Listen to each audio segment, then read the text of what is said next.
آپ کے ہم عمر بلکہ آپ سے چھوٹے ہی ہوں گے وہ. میں رتبے اور علم کے حوالے سے کہہ رہا ہوں, احترام کے حوالے سے کہہ رہا ہوں, وہ میرے بزرگ ہیں. ان کے بارے میں کچھ بھی نہ کہیں اگر آپ کے دل میں واقعی ان کا احترام ہے تو. نہیں, میں ان کے بارے میں کچھ کہتا ہوں تو دکھ سے کہتا ہوں. دیکھیں یہ سارے سیاستدان جو ہیں یہ چکر باز ہیں. یہ مولانا کو آگے لگا کے تو باہر نکلتے ہیں, اس کے بعد جب ضرورت پڑتی ہے ان کی مولانا کو تو مولانا پیچھے مڑ کے دیکھتے ہیں, ان میں سے کوئی بھی کھڑا نہیں ہوتا. اس لیے میں کہہ رہا ہوں کہ مولانا کے ساتھ یہ ہاتھ کر جاتے ہیں. مولانا کو اب سمجھدار ہو جانا چاہیے اور مولانا کو خود فیصلہ کرنا چاہیے کہ کیا ٹھیک ہے اور کیا غلط ہے. ان کی باتوں میں نہیں آنا چاہیے. یہ بڑے تیز لوگ ہیں جنید صاحب, یہ سب اپنی اپنی جان بچانے کے لیے NRO لینے کے لیے باہر نکلتے ہیں. مولانا میرے لیے قابل احترام ہے, اس لیے میں مولانا کو گاہے بگاہے یہ مشورے دیتا رہتا ہوں.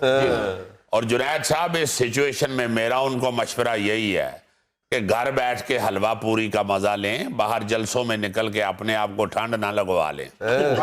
حلوہ پوری کیا اچھا مشورہ دیتا ہے جی شیخ صاحب. یہ مشورہ جو تینوں دیا گا تو وچ زہر پا کے دیا. ناظرین یہاں مجھے لینی ایک چھوٹی سی کمرشل بریک, ہمارے ساتھ رہیے گا. سنیل گواسکر اپنی کتاب رنز اینڈ ریونز میں لکھتے ہیں کہ جب میں بیٹنگ کے لیے وہاں پہ اسٹیڈیم میں اترا ہوں, میدان میں داخل ہوا ہوں, تو وہاں پہ لوگوں نے یا ویسٹ انڈیز کے جھنڈے اٹھائے ہوئے تھے یا پاکستان کے جھنڈے اٹھائے ہوئے تھے. اچھا بھائی جان, صبح 5 فروری یوم یکجہتی کشمیر, ہم پوری قوم جو ہے, پاکستانی قوم جو ہے, وہ اپنے کشمیری بھائیوں کے ساتھ اظہار یکجہتی کرتی ہے. اور میں اس موقع پہ محترم جناب مرحوم قاضی حسین احمد صاحب کو خراج عقیدت پیش کرنا چاہتا ہوں, جو اس دن کو منانے کے پیچھے روئے رواں تھے, جو اس تحریک کے محرک تھے اور جن کی کوششوں کے نتیجے میں یہ دن منایا جاتا ہے. جی. لیکن میں آج اپنے ویورز کو یوم یکجہتی کشمیر ایک اور انداز میں, بلکہ کرکٹ کی زبان میں بتانے کی کوشش کروں گا. یوم یکجہتی کشمیر ہے کیا؟ یہی ثابت کرنا چاہتے ہیں ہم کہ کشمیریوں کا دل پاکستان کے ساتھ اور پاکستانیوں کا دل کشمیریوں کے ساتھ دھڑکتا ہے. ان دونوں کو زیادہ دیر تک بندوق کی نوک پہ الگ نہیں رکھا جا سکتا. تو یہ جو میں کہہ رہا ہوں کہ جی کرکٹ کی زبان میں بتانا چاہتا ہوں, میرے ذہن میں اس لیے آیا کہ چند دن پہلے ہندوستانی وزیر اعظم نریندر مودی نے ایک دعویٰ کیا ہے. انہوں نے کہا ہے کہ جی ہم سری نگر کا شیر کشمیر اسٹیڈیم ہے, وہاں پہ ہم انٹرنیشنل کرکٹ بحال کریں گے. اور پھر اس کے بعد BCCI یعنی انڈین کرکٹ کنٹرول بورڈ نے بھی اعلان کر دیا ہے کہ جناب وہاں پہ ہم نے اکیڈمی بنانی شروع کر دی ہے اور دھڑا دھڑ تیاریاں, اور بس چند دن کے بعد آپ دیکھیں گے کہ وہاں انٹرنیشنل کرکٹ جو ٹیمیں ہیں وہ کھیلتی ہوئی نظر آئیں گی. میں مودی صاحب کی خدمت میں اور میڈم BCCI کو ایک تھوڑا سا پیچھے لے کے جانا چاہتا ہوں. 1983 میں اسی شیر کشمیر اسٹیڈیم سری نگر میں میچ تھا ویسٹ انڈیز اور انڈیا کا. پہلا میچ تھا اس اسٹیڈیم میں, سری نگر کے اسٹیڈیم میں, اور اس وقت بڑی دھوم دھام سے یہ اعلان کیا گیا تھا جناب کہ یہاں پہ آج آپ کو ہندوستانیت نظر آئے گی اور پیٹریوٹزم نظر آئے گا اور یہ اور وہ پتہ نہیں کیا کیا. اب جو آگے میں بات بتانے جا رہا ہوں یہ میں نہیں بتا رہا, یہ اس میچ میں انڈین کرکٹ ٹیم کے جو کپتان تھے سنیل گواسکر صاحب, یہ وہ بتا رہے ہیں. سنیل گواسکر اپنی کتاب رنز اینڈ ریونز میں لکھتے ہیں کہ جب میں بیٹنگ کے لیے وہاں پہ اسٹیڈیم میں اترا ہوں, میدان میں داخل ہوا ہوں, تو وہاں پہ لوگوں نے یا ویسٹ انڈیز کے جھنڈے اٹھائے ہوئے تھے یا پاکستان کے جھنڈے اٹھائے ہوئے تھے, اور یا انہوں نے ویسٹ انڈیز کے کپتان کی تصویریں آویزاں تھیں وہاں پہ لوگوں نے ہاتھوں میں پکڑی ہوئی تھیں, یا عمران خان کی تصویریں ہاتھوں میں انہوں نے اٹھائی ہوئی تھیں. کہتے ہیں انڈین کرکٹ کا وہاں پہ نام بھی نظر نہیں آ رہا تھا. اور گواسکر صاحب لکھتے ہیں کہ پھر میں نے اپنے ساتھیوں سے پوچھا کہ یار یہ ویسٹ انڈیز اور انڈیا کا میچ سری نگر میں ہو رہا ہے یا قذافی اسٹیڈیم لاہور میں پاکستان اور انڈیا کا میچ ہو رہا ہے. اچھا, اس کے بعد آپ یہ دیکھیں کہ ہوا کیا. وہاں پہ کہ اتنے زیادہ وہاں پہ دباؤ کا شکار تھے ہندوستانی کھلاڑی, اتنے زیادہ دباؤ کا شکار تھے. پہلی بات تو یہ کہ ہندوستان وہ میچ بری طرح ہار گیا تھا. دوسرا یہ ہوا کہ وہ سری کانت جو انتہائی جارحانہ بلے بازی کی وجہ سے ان کا مشہور تھا, اور وہ تو کسی فاسٹ بالر کو بھی نہیں چھوڑتا تھا, اس کا عالم یہ تھا کہ اس میچ میں اس نے 91 گیندوں پہ بمشکل 40 رنز بنائے تھے اور ایک بھی باؤنڈری نہیں لگائی تھی. یعنی کہ ہوا نکل گئی ہوتی بیچاری. ہوا نکل گئی تھی. یہ خاص طور پہ جو انڈین ہے نا, یہ پریشر لیتے بھی بہت ہے, اور ان کی آڈینس کو بھی عادت ہوتی ہے کہ دوسرے آئے ہوئے کھلاڑیوں کو بھی بڑا پریشرائز کرتے ہیں. جی بالکل. مگر چونکہ وہ جموں کے اسٹیڈیم میں ہو رہا تھا میچ, اس لیے وہ بیچارے پریشرائز ہو گئے ہوں گے جھنڈے ہی دیکھ کے پاکستان کے اور کشمیر کے. اچھا, اس میچ میں جب کھانے کا وقفہ ہوا تو چند کشمیری نوجوانوں نے اسٹیڈیم میں گراؤنڈ میں داخل ہو کے پچ اکھاڑ دی تھی, اور پچ اکھاڑنے والوں میں کون کون شامل تھا؟ اس میں ممتاز حریت رہنما شبیر شاہ صاحب بھی شامل تھے, اور ان نوجوانوں کو وہاں پہ گرفتار کیا گیا. پھر 28 سال بعد 2011 میں جا کے ان نوجوانوں کو مقدمے سے بری کیا گیا تھا. اور بعد ازاں ڈاکٹر فاروق عبداللہ نے ہندوستانی ٹیم سے ہاتھ جوڑ کے معافی مانگی تھی کہ سرکار غلطی ہو گئی کہ ہم نے اپنے یہاں آپ کا میچ رکھ لیا. اچھا, پھر مطلب ہندوستان کی جو اسٹیبلشمنٹ حکومت جو تھی, ان کے مطلب یہ بہت بڑی ان کے لیے ایک ان کے منہ پہ ایک تھپڑ تھا. وہ کب تک برداشت کرتے؟ 3 سال بعد آسٹریلیا کی ٹیم وہاں پہ گئی, انہوں نے پھر ایک چیلنج لیا. انہوں نے کہا جی کہ پہلے تو ہمیں منہ کی کھانی پڑی تھی, لیکن اس دفعہ ہم ایسا انتظام کریں گے کہ سانپ بھی مر جائے گا اور لاٹھی بھی نہیں ٹوٹے گی. اتنے بھی سنے سانپ بھی بیچارہ بچ گیا ہی تھی اور لاٹھی بھی ٹوٹ گئی. وہ کیسے؟ انہوں نے یہ سوچا کہ یار اگر ہم وہاں پہ داخلہ فری کر دیتے ہیں تو وہ تو پھر وہی کچھ ہوگا جو 1983 میں ہوا تھا. تو انہوں نے کیا کیا کہ نئی دلی سے, مختلف ہندوستان کے شہروں سے تماشائیوں کی بسیں بھر بھر کے لے کے آئے تھے کہ ان کو ایز تماشائی وہاں پہ پورٹری کیا جائے. اپنے بندوں کو یعنی ہندو لے کے آئے. لیکن ہوا کیا کہ کشمیری عسکریت پسندوں نے ان کا راستہ روک لیا, ان بسوں کا, اور ان کو اندر اسٹیڈیم میں داخل ہونے سے روک دیا تھا. پوری دنیا میں ذرائع ابلاغ کی شہ سرخیاں بن گئی کہ دوسری دفعہ ہندوستان کے ساتھ ایسا ہو رہا ہے, تو ظاہر ہے کہ یہاں کے لوگ جو ہیں وہ کسی طور بھی ہندوستانی کہلوانے کے لیے تیار ہی نہیں ہے. سر جی وہ میچ بھی ہندوستان ہار گیا تھا. ہاں, اور یہ 2 شکستوں کے بعد 35 سال گزر گئے کہ ہندوستان کو وہاں پہ میچ کروانے کی ہمت نہیں ہو رہی. اب مودی صاحب کو دوبارہ بخار چڑھا ہے, اور ان کا یہ کہنا ہے کہ یہ چند مٹھی بھر یہ وہاں پہ شر پسند عناصر ہیں, ورنہ لوگ تو وہاں پہ ہندوستان کی جے کرتے نظر آ رہے ہیں. یعنی بندہ پوچھے کہ تمہیں وہاں پہ کرفیو لگائے ہوئے کتنے دن گزر گئے, ساری باتیں چھوڑو, پبلک پلیسز, اسٹیڈیم بھی رہنے دو, سینما کھولے ہوئے تمہیں کتنے سال ہو گئے وہاں پہ, کتنی بار تم سینماؤں کو آباد کرنے کی کوشش کر چکے ہو, جب بھی سینما کھولتے ہو وہاں پہ ہندوستانی فلم لگاتے ہو وہاں پہ حملہ ہو جاتا ہے. مودی ورگے بندے ہی بعد میں کہہ رہے ہوتے ہیں نا, تنہوں میں کہیں دا رہے ہیں وڈا میٹر لواؤ چھوٹا سڑ جانا ہے. وہ بیچارہ پلان کچھ اور کرتا ہے, ہو کچھ اور جاتا ہے, سوچتا کچھ اور ہے, ریزلٹ کچھ اور نکل آتا ہے. پرابلم یہ ہے کہ وہ چھوٹا میٹر لگوائے یا بڑا میٹر لگوائے, دونوں ہی سڑ جائے گا. دیکھو نا, اب ہم ایک عرصے سے, ہم کیا پوری دنیا چیخ رہی ہے کہ یہ کشمیر کی ڈیموگرافی یعنی جو آبادی کا تناسب ہے اس کو بدلنے کی کوششیں کر رہے ہیں, اور اس میں بار بار ہندوستان کو منہ کی کھانی پڑ رہی ہے. اور تازہ ترین خبریں آپ نے سن لی ہوں گی, دیکھ لی ہوں گی ٹی وی پہ کہ 5 سال کے لیے کشمیر میں مردم شماری مؤخر کر دی گئی ہے. اتنا ہی تمہیں اپنے آپ پہ تمہیں زوم ہے اپنا, تو کروا لو نا پھر مردم شماری, پتہ چل جائے نا, دودھ کا دودھ اور پانی کا پانی ہو جائے. 5 سال کے لیے مؤخر کر دی گئی ہے. نہیں وہ بیچارہ اپنے اس کے پاؤں ہی نہیں ادھر ٹک رہے, جھوٹ کے چونکہ پاؤں ہوتے ہی نہیں ہیں. سارا اس نے جو جھوٹ پلان کیا ہوا تھا وہ آہستہ آہستہ کھلتا جا رہا ہے, اور ظاہر ہے سچ نے ایک دن سامنے آنا ہی ہوتا ہے. اس نے جتنا شور مچایا تھا نا جی کہ یہاں پہ ہندو کمیونٹی بہت زیادہ ہو گئی ہے, اور اس نے جتنے بھی وہ سکیمیں شروع کی تھی ہندوؤں کے لیے تاکہ اٹریکشن پیدا ہو اور زیادہ سے زیادہ ہندو وہاں آئیں. 5 لاکھ کشمیری پنڈتوں کو لا کے آباد کرنے کی کوشش کی گئی ہے. 5 لاکھ دیگر ہندوستانی شہریوں کو زبردستی وہاں پہ انسینٹیو دے کے لایا گیا ہے. تو کوئی بھی آنے کے لیے تیار نہیں, کوئی بھی وہاں آباد ہونے کے لیے تیار نہیں ہے. نہیں وہاں پہ اس کے باوجود نہیں اس کا رزلٹ وہ نکلا, تو تبھی وہ مردم شماری آگے کرتا جا رہا ہے. ناظرین یہاں میں لینا ایک چھوٹا سا وقفہ, ہمارے ساتھ رہیے گا. اصل میں تو 2.25 لاکھ کا کتا تھا, 25,000 اس کو ریت کیا ہے. نہیں تو 25,000 ہی کیوں چھوڑ دیا, کتے کی ایک ٹانگ چھوٹی تھی.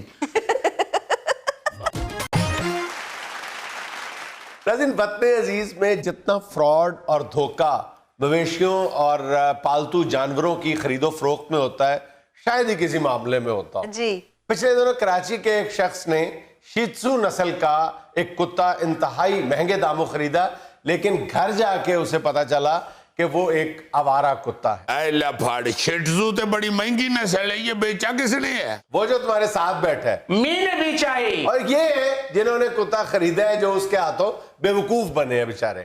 مجھے چھوڑے, یہ شخص فراڈیا ہے, یہ دھوکہ کرنے والا انسان ہے. ارے بابا, جیسے آپ نے مانگا تھا میں نے ویسے ہی کتا دیا ہے, میں نے کوئی فراڈ نہیں کیا آپ کے ساتھ. مت بولو جھوٹ اور راستہ بولو, جھوٹے ہو تم.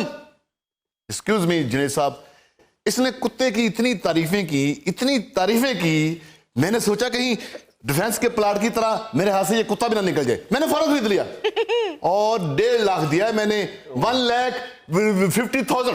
1.5 لاکھ روپیہ آپ نے دیا ہے؟ او یس, 75,000 کے تو یہ گلاسز ہیں. بس وہ سمجھ لو کہ آدھا کتا آنکھوں پہ لگایا ہوا ہے.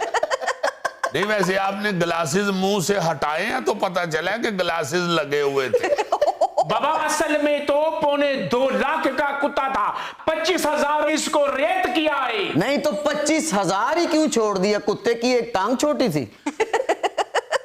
بابا اتنی رعایت تو کوئی نقص ہی ہو تو کر سکتا ہے بندہ. بابا اس سے بحث ہو رہی تھی, میں نے کہا گاہک آیا ہے, چشمہ لگایا ہوا ہے, کراچی جانا ہے, میں نے کہا چلو شام کا ٹائم ہے, بونی بھی ہو جائے گی. نہیں تو وہ تو کہہ رہے ہیں نا کہ جعلی کتا دے دیا تم نے. ادا جعلی کدھر سے ہو گیا, وہ بھونکتا بھی ہے, اس کو پونچھ بھی لگا ہوا ہے. آج کون سا کتا ہے جس کو پونچھ نہیں لگی ہوتی اور وہ بھونکتا نہیں ہے؟